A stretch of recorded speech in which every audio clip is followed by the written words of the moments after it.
ایک فقیر تھا، اس کا مزاج یہ تھا کہ جو بھی اس کے ڈیرے پہ آتا اس کو کھلاتا اور اس کی خدمت کرتا، اور یہ فقیر کا مزاج ہوتا ہے۔ بابا بلے شاہ نے کہا تھا نا، اٹ کھڑکے دکڑ بجے تتا ہووے چلا، آن فقیر کھا کھا جاون راضی ہووے بلا۔ تو یہ فقیر کا مزاج ہوتا ہے کہ لوگ اس کی چوکھٹ پہ آئیں اور وہ لوگوں کو جو ہے وہ کھلائے، ان کی ضروریات کو پورا کرے۔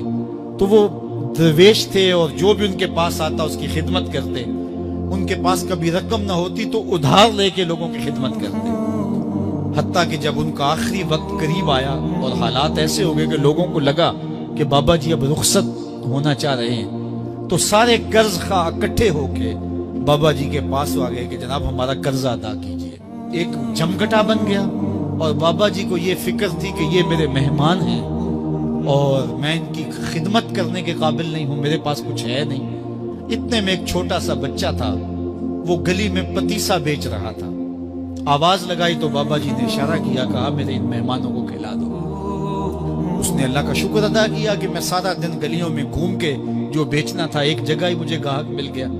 اس نے مہمانوں کو سارا کھلا دیا اور بابا جی سے کہا کہ پیسے۔ تو بابا جی کہنے لگے بیٹا بیٹھ جاؤ۔ بیٹا بیٹھ گیا۔ تھوڑی دیر کے بعد اس نے پھر کہا کہ بابا جی پیسے۔ تو بابا جی نے کہا یہ سارے پیسے لینے والے بیٹھے، جب ان کو دوں گا تو آپ کو بھی دے دوں گا، آپ بھی بیٹھ جائیں گے۔ تو وہ یتیم بچہ تھا، اس کی بیوہ ماں نے اس کو تھوڑا سا پتیسا تیار کر کے دیا تھا، وہ روزانہ صبح دیتی تھی، وہ بیچ کے آتا تھا، اس سے گھر کا چولہا جلتا تھا۔ تو اس نے جب دوسری مرتبہ کہا کہ بابا جی پیسے، تو بابا جی نے کہا بیٹھ جاؤ، جب ان کو ملیں گے بیٹے آپ کو بھی دے دیں گے۔ تو اس بچے نے رونا شروع کر دیا کہ میرے گھر کا تو چولہا انہی سے جلتا ہے اور میری ماں میرا انتظار کر رہی ہوگی۔ اللہ اکبر، بچے نے رونا شروع کر دیا۔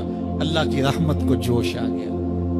کوئی شخص بابا جی کے لیے نذرانہ لے کے آ گیا، وہ تھیلیاں پیش کی، بابا جی نے بچے کو دیا، جتنے بھی قرض خواہ تھے سب کو دیا اور شکریہ ادا کیا۔ کہا جاؤ۔ وہ سارے قرض خواہ بولے ہم صبح کے بیٹھے ہوئے تھے، یہ نذرانے والا پہلے کیوں نہیں آیا؟ کہا پہلے تم میں کوئی رونے والا نہیں تھا، ایک رونے والا آیا، سب کا کام بن گیا۔ کسی ایک کے آنسو، اجتماعی دعا کا، اجتماعی توبہ کا یہی فائدہ ہوتا ہے کہ کسی ایک کا کام بن جائے۔ یہ تجارت میں اصول ہے کہ جب کوئی کسی کو آپ سودا دے نا تو اس میں کوئی خراب چیزیں چلی جائیں تو یا تو وہ سارا قبول کرے یا سارا رد کر دے۔ تو اللہ جب قبول کرتا ہے اجتماعی طور پہ پھر ساروں کو قبول کر لیتا ہے۔ تو اس لیے آج کی بابرکت شب نور میں میری مائیں، بہنیں، بیٹیاں بھی تشریف فرما ہیں، بچے بوڑھے جوان بھی تشریف فرما ہیں۔ تو کسی ایک کے آنسو اللہ کو قبول ہو گئے، کسی ایک کی زبان سے نکلا ہوا جملہ اس کی بارگاہ میں قبول ہو گیا، تو میرے جیسے گناہگاروں کا بھی کام بن جائے گا۔